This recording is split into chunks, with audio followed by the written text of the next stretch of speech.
just a quick, I suppose, overview from me. I don't know what the Israeli Prime Minister and his team don't get.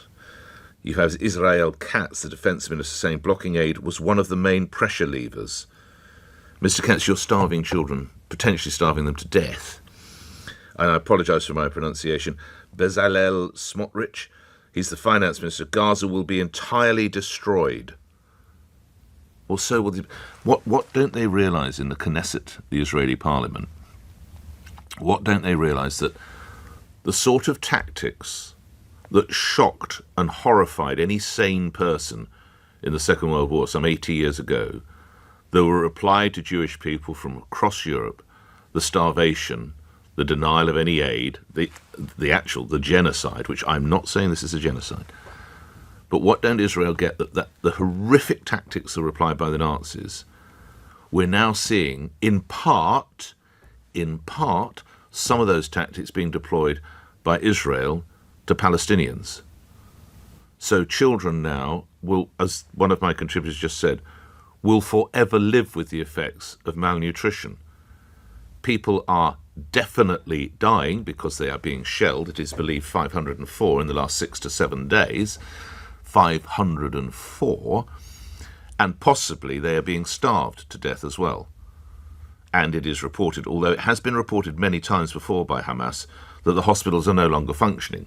The problem with Hamas, by the way, if I'm hurling out blame, is that they are a terrorist organisation and their claims are utterly unjust. Do you remember when they managed to land a bomb on one of their own hospitals? They said it was the work of Israel, which was proven by everyone to be untrue. So while you can look at what Israel is doing and condemn those appalling actions, which I do, also you really can't believe a word Hamas says. That's the reality. Now, again, Hamas, which of course runs the health ministry, Hamas-run health ministry, says 53,000 people have been killed in Gaza since that horrific massacre of October the 7th. 53,000. Now, it is believed at least a third of whom were terrorists. So let's put that in context. And Hamas still holds 58 hostages. Now, the well-being is unknown, 58 individuals, whether they're all alive, goodness knows. But just continuing now to starve children is not going to resolve it, is it? The Palestinians had everything before the 7th of October, and Hamas was stealing all the money and the aid. Hamas do not care about the Palestinians. Many of the Arab countries do not care about the Palestinians either. Actually, it's only Israel that ever did. Israel employed 20,000 people from Gaza on daily basis. They employed 200,000 people from Gaza on daily basis. There are 2 million Palestinians living inside Israel, and they have got more rights than the Jews. So this is not an apartheid state. I'm not sure about that last bit, but go on. Well, I can explain it to you at length if you need to know. Mm-hmm. So that makes Israel not an apartheid state. And everybody accuses Israel of being an apartheid state, which is not. Actually, the Jews in the Arab world, they were all persecuted, and the Christians are. We're not going to that now. Lastly, so if we come to where we find ourselves now... Sorry? If we come to where we find ourselves now... Yeah, exactly, that's where I'm coming now. Okay, shouldn't the denial of food stop, Nuafak? Sorry?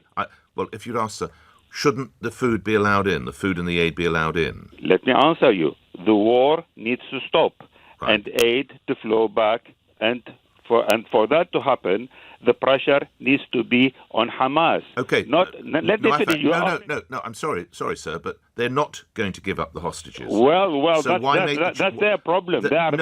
No, sorry, sir, it's the problem of innocent children. I carry no brief for Hamas terrorists that I want to see them wiped off the face of the earth, but starving Palestinian children to death, what will that achieve? Anybody.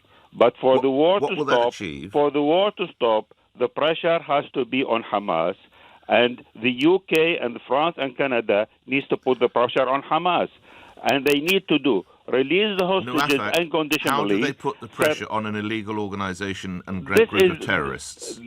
Help the people. How do they do that, Nuafak? The people can do you're everything. Not answering the question. I'll try one last time, sir. How do they put pressure on an illegal organisation and group of terrorists? The people in the Palestinians inside Gaza are starving to death. Nuafak, I have tried 3 times. I'm grateful for your input. I sense either you can't or won't answer the question, so I'm going to move on. Well, actually, I have to agree with him, and that's part of the problem. The West sees a two-state solution cannot exist all the time. The Palestinians want to destroy Israel. Right. Israel isn't after destroying. I mean, what's happening is a result of war. It's a war right now that's happening, yes? Right. And like the gentleman just said... I'm sorry, but the finance minister said, and I quote, Gaza will be entirely destroyed, close quote. So that is the business of destruction, isn't it? At the end of the day, Israel gave the opportunity for Palestinians to rebuild their life. They gave up that land. Now, they made a mess of it, made hundreds of tunnels. They've shipped thousands and millions of pounds worth of money, billions of pounds worth of money of aid. Yes. Hamas has that should have gone to Palestinian people.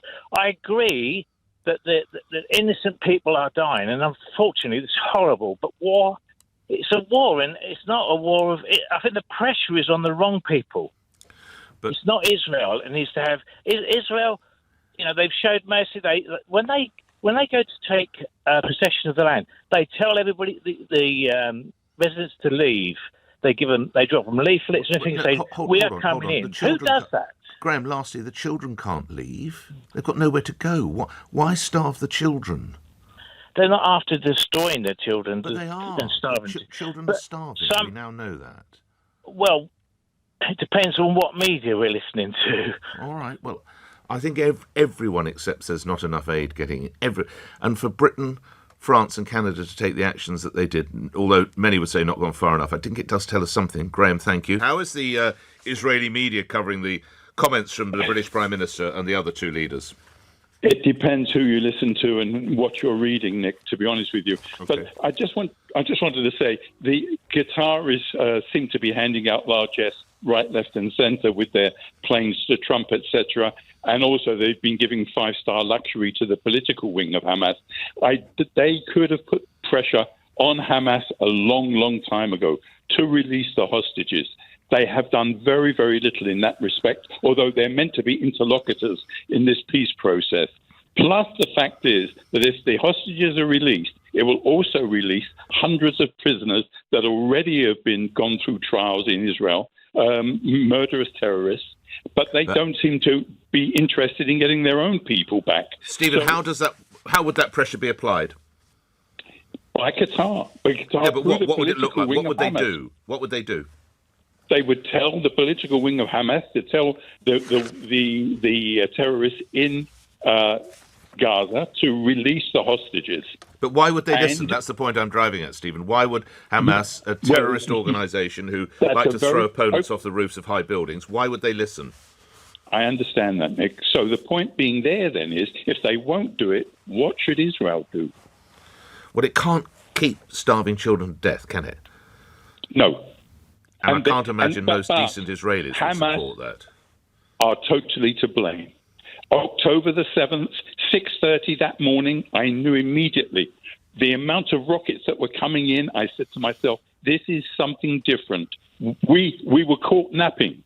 We were caught napping, definitely. There's no question about it. And October the 8th, anti-Semitism spread throughout the world for some reason or other. I'm not surprised, but it did. Right. But the factor now is, and also the mention of a Palestinian state. Who is going to run a Palestinian state? But hold on, Stephen. Let's divorce the Israeli government from Semitism. But the feelings towards Israel, not anti-Semitic, they're only going to harden if this continues, Stephen. But what alternative is there, Nick, to release these hostages? There's 20 alive as far as we know.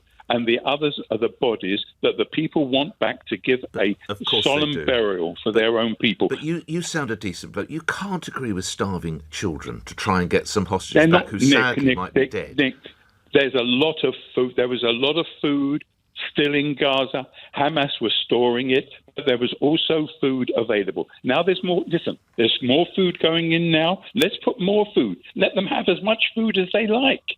But will they release the hostages? No, they won't. You know that, and I know that, sadly. I think the first thing the British government can do is going to stop let them using RAF Cyprus or whatever it's called in Cyprus. Right. So they can stop the bombing. Secondly, any IDF soldier that holds a British passport that comes back after fighting needs to be referred to the PREVENT program. That's the terrorists. Sorry. So, IDF? Any British Israeli who is in the military and comes back to the United Kingdom, you want them what? Why? Refer to because it's for following the legitimate orders of a recognised state, Mohammed. Who's committing? No. For following legitimate orders of a recognised state. Nick, what is he or she meant to do? They need to. They'll say, "Well, no, we don't want to participate in a genocide. We don't want to." They're in the army. It's not a choice. Well, they're not. Once you're in the army, it's not a choice of whether you want to or not. It's an order. Well, there is a choice. No, there's not a choice. Once you're in the army, there isn't a choice. Well, no, fine. there isn't a choice. Stay there, then. If they're British passport holders, they should be abiding by British rules. No. Well, I was just going to have to disagree on that part, Mohammed. I hear what you say about the earlier part, but no. The idea that you would come back if you're a British Israeli and you think that the British government should effectively put you into some PREVENT programme is, for me, totally wrong. Mohammed, I'm grateful for your input.